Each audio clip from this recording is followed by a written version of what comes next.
সুপ্রিয় দর্শক মণ্ডলী, বগুড়ার বিজ্ঞাপন থেকে জানাচ্ছি, সঙ্গে আমি আছি আপনাদের মাঝে MAS হুজাইফা ইসলাম। তো আমি আজকে দেখাবো আমাদের বাড়ির চারপাশের অবস্থা এবং আমাদের বাগান। তা চলুন আপনি দেখায় আমাদের বাগান। তো তার আগে আমি বলার চাই যে আপনারা এখনো যারা আমার চ্যানেল সাবস্ক্রাইব করে রাখেননি তারা জলদি করে আমার চ্যানেলটাকে সাবস্ক্রাইব করে দেন। তো চলুন আমি শুরু করি।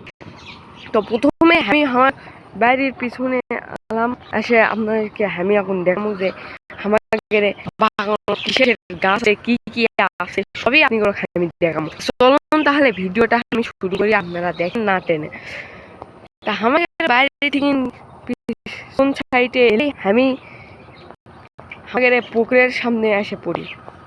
তো আমাদের ছোট একটা ডোবা, এই দিন আমরা মাছ মেরে খাই। আমাদের পুকুরের সাইডে কয়েকটি আমের গাছ লাগানো হয়েছে, তাই অনেকগুলো গাছ রয়েছে। তার ভিতরে এখানে রয়েছে 3টা আমের গাছ। আমের সময় এখন যেহেতু শেষই হয়ে গেছে, তাই এখন বেশি আম নেই, তাই অল্প কিছু আম আছে। তো এই তো দেখতে পাচ্ছেন একটা আম, এই আমও তাও আবার বাদুড়ে খাইছে। তো এই আমটা আমি তুলে আমি এটি ছুনো আপনি করে পুরো ভিডিও দেখানোর পরে এই আমটি আমি নিয়ে যাব। তো আমি আরও দেখাচ্ছি যে এটা হচ্ছে ছোটো একটা কাঠলের গাছ। এই কাঠলের গাছও কাঠল ধরে, কিন্তু সেগুলো আবার পড়ে যায়। তা আপনারা দেখতে পাচ্ছেন যে আমাদের মানে বাড়িটি হচ্ছে মানে পাতারের ভিতরে। তো আমি আপনাগুলো দেখাচ্ছি যে এই সময় আমের সময় শেষ হয়ে গেলেও আমাদের গাছত কিন্তু এখনো আম ছোট ধরিচ্ছে। সেই হিসাবে আমার কাছে মোল আছে, আপনারা দেখে পাচ্ছি। আসলে এলে হচ্ছে 12 মাসে আম, কি যেন হয়, তা সেগুলো হচ্ছে এলা আম। আর এলা 12 মাসে আম লয়, এলে হচ্ছে আম রুবেড়ে আম। তা এলে হচ্ছে আমাদের বাড়িতে আমার মাও লাগাছে। তো আপনারা চলুন আরো কিছু দেখা আছে ভিতরে, মেলা গুলেন আরো গাছালি আছে। তাই এটা হচ্ছে ফুলের গাছ। তাই এটা কি ফুল আমি হয়তো জানি না, আপনারা কেউ জানেন থাকলে কমেন্টে জানাবেন। তো এই ফুলটি দেখতে অনেক সুন্দর, কারো লাগলে আমাদের বাড়িতে নিয়ে যাইন। তা আপনারা দেখতে পাচ্ছেন এটাও একটা ফুল। এটা কি ফুল? এটা আসলে হচ্ছে গোলাপ ফুল।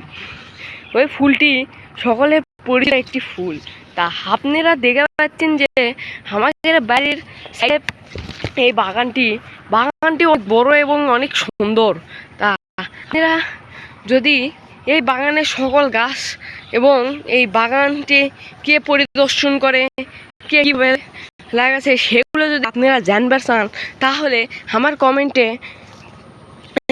বলে যাবেন যে আপনারা এই বাগানের সব কিছু গাছগাছালি সব কিছু দেখবেন নাকি। তো আমি ভিডিও শেষ করার আগে একটা জিনিস আপনাদেরকে দেখাতে চাই, সেটা হচ্ছে যে আমাদের বাগানোর সবচেয়ে প্রচলিত একটা ফল হচ্ছে করঞ্জা। এই ফলটি কেউ আগে দেখেছেন নাকি সেটা জানি না আমি।